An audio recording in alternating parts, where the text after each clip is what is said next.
Everybody is. They're missing this feeling. I found it a long time ago. I found it right there in that willpower thing. When you're nothing,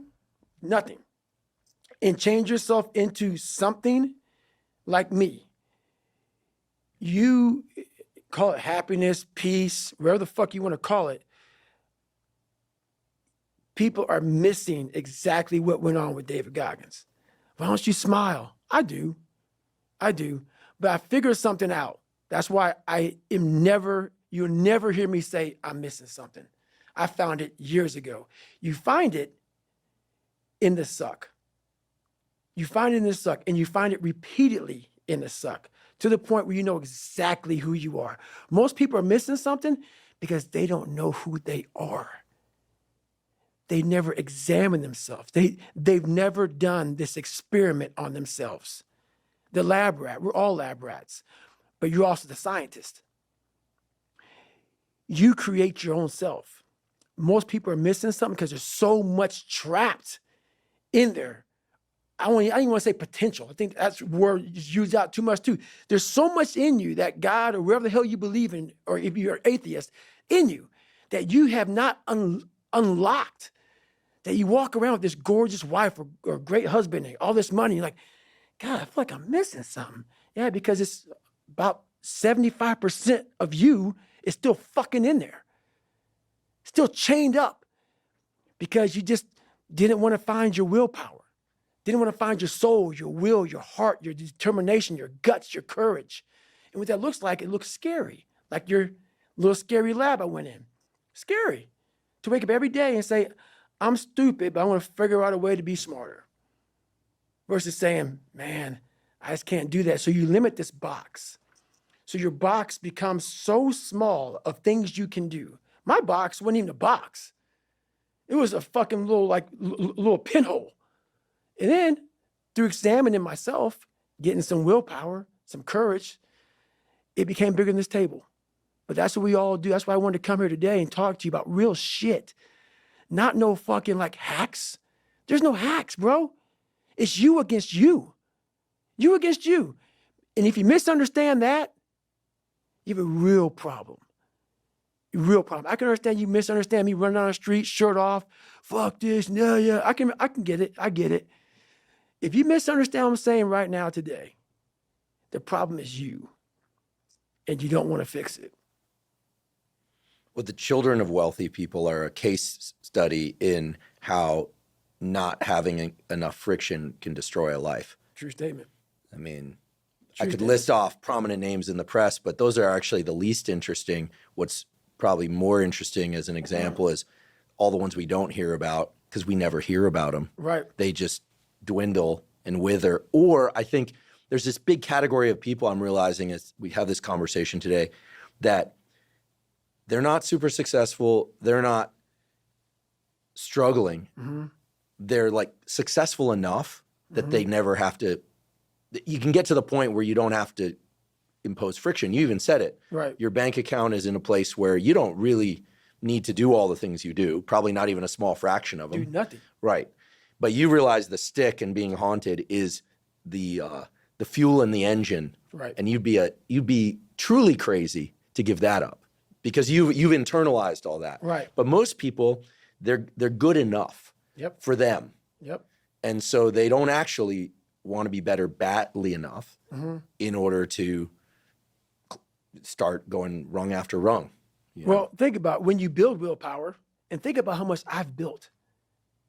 Now that you know about this, I didn't know about this, but think about how much I've built. Everything I've ever done in my life, I didn't want to do. Everything, every day. I'm a lazy piece of shit. And I'm one of the hardest working people that ever stepped foot on this planet Earth. And I'm saying that very proudly because I know what I do. It's not cocky. I'll tell you I'm stupid. And I'll also tell you the exact opposite of what I've done. It's the truth. It is the truth. So imagine how much I've developed in that time frame. But this is the scary thing. Why most people don't want to do that, build that willpower, is because it is scary. It unlocks a whole bunch of things about who you are and who you're not. And a lot of people don't want to go down that journey to discover who they are and who they're not. Because it's not a pretty journey. I mean, I've gone down it. It's not like I went down it once. I go down it all the time. And when you unlock that, and you can't just turn it off. Like people say, hey, well, how come you haven't retired yet? I built all this willpower. Do you think it's going to let me just retire because my knees hurt? It's telling me every morning, I wake up like, man, my knees hurt, my legs hurt, my body hurts, but you can still run. So why aren't you running? If you can still run, there'll be a time when you can't lace them up anymore, but you can still run. So I still run. When the time comes I can't run, the body will say, you just can't run. But if I can still do something, that willpower that I have created, it makes me do it every fucking day. And that's what they don't get. What builds a human being is you start with the small building blocks. And before you know it, man, you become something that it doesn't even make sense to most people because it's just who you are now. That's why I can still run at 50 at 49 with broke down knees and broke down body, because my body knows you still can. Therefore, I do. Second you stop, the willpower is gone. And that's beautiful. I'm so glad you brought that to me, because I always wonder, what's this separation thing now? At 24 years old, I started building something that I didn't even know was going to be what it is now at 49. And that's all it was just that. This structure, anterior mid-cingulate cortex, has inputs and outputs from a bunch of places, but you'll probably not be surprised to learn that it's strongly activated when we move our body, when we don't want to move our body. I feel like it's like the David Goggins structure, right? It really is. It is. And it also has strong connections to the dopamine reward pathway. And everyone goes, yay, dopamine reward. Everyone loves dopamine. I'm partially responsible for people knowing a bit more about dopamine, but dopamine's badly understood. Everyone thinks dopamine hits, it's about reward.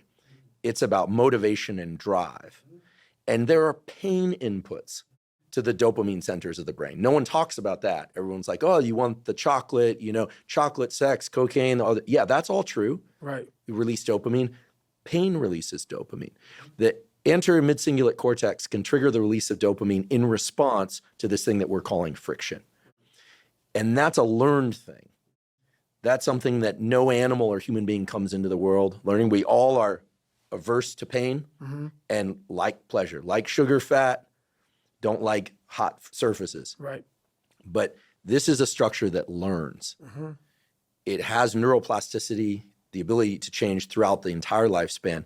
And here's the part that I think, again, this is just nerd speak for what you already know and have done and exemplify, is that people say, oh, it has plasticity, you can change it. But guess what? It has plasticity in both directions. It can grow, but just as easily as it can grow, it's like silly putty, it can shrink. Right.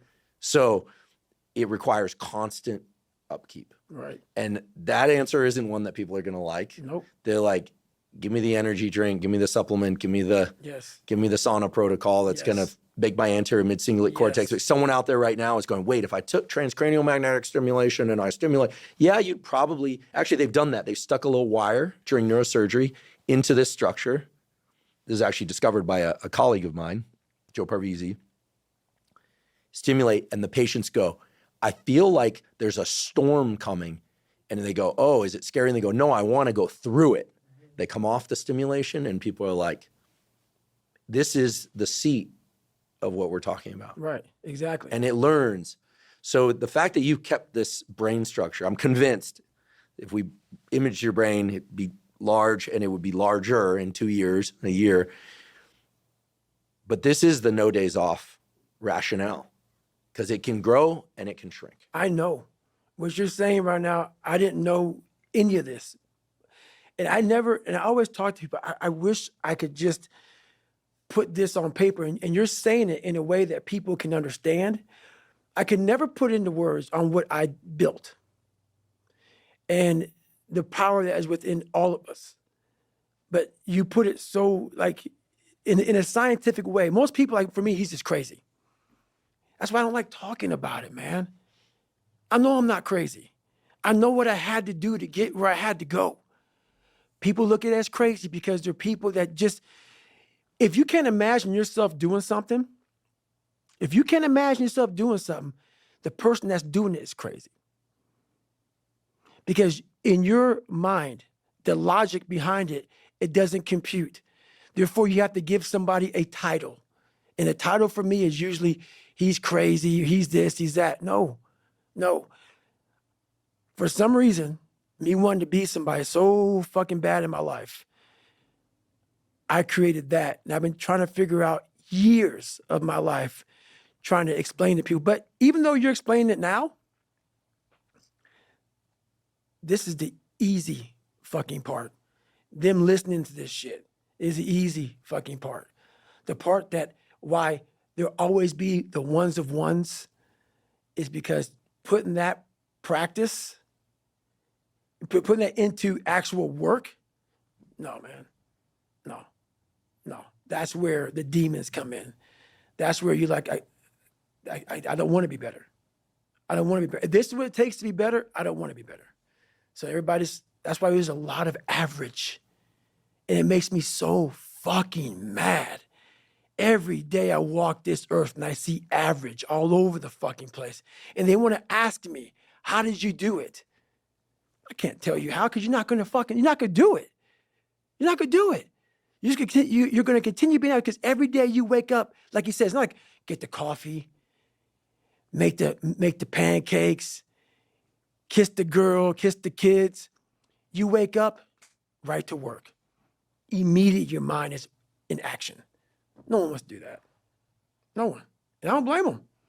But don't be mad when you're laying there in your fucking bed and you're in the fucking hospital and you're 70, 80, 90 years old and you're thinking, man, I feel like I didn't fucking do something. Because you did. You didn't do it. You didn't do shit. You may have lived a great life, man, but you're always going to feel empty inside. I don't feel empty. So call me what you want. There's not one empty bone in my fucking body, because I have figured out that really the magic potion, at least to my life, and it's very rewarding. I'd like to take a quick break and thank our sponsor, Inside Tracker. Inside Tracker is a personalized nutrition platform that analyzes data from your blood and DNA to help you better understand your body and help you reach your health goals. Now, I've long been a believer in getting regular blood work done, for the simple reason that many of the factors that impact your immediate and long-term health can only be analyzed from a quality blood test. Now, a major problem with a lot of blood tests out there, however, is that you get information back about metabolic factors, lipids, and hormones, and so forth, but you don't know what to do with that information. With Inside Tracker, they make it very easy, because they have a personalized platform that allows you to see the levels of all those things, metabolic factors, lipids, hormones, etc., but it gives you specific directives that you can follow that relate to nutrition, behavioral modification, supplements, etc., that can help you bring those numbers into the ranges that are optimal for you.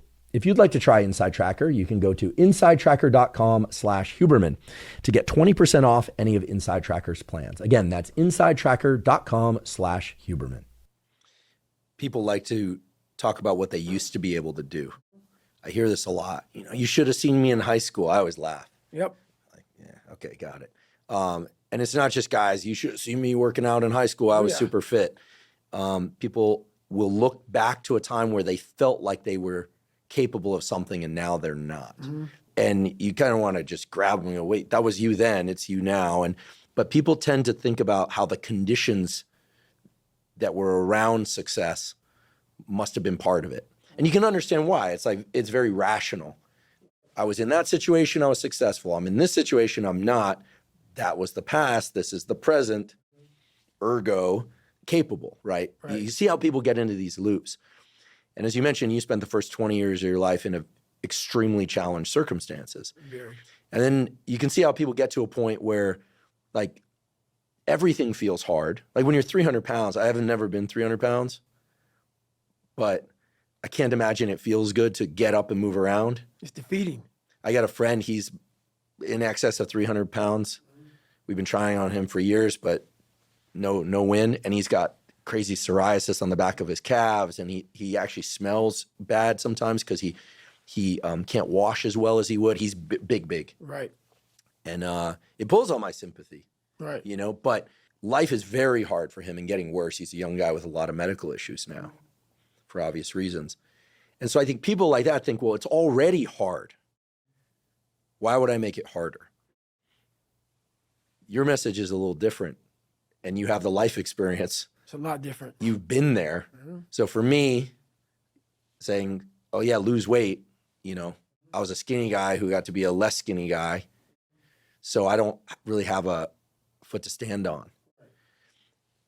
What do you say to those people who are like, listen, I'm getting up in the morning is hard. Trying to not dissolve into a puddle of my own tears and my own misery is hard. You know why people connect with my book so well? For some reason, God put me in almost every fucked up situation on the planet Earth. So when I talk to people, it's not sugar-coated because I'm not saying it from I was 175 pounds my whole life. I don't say much to those people.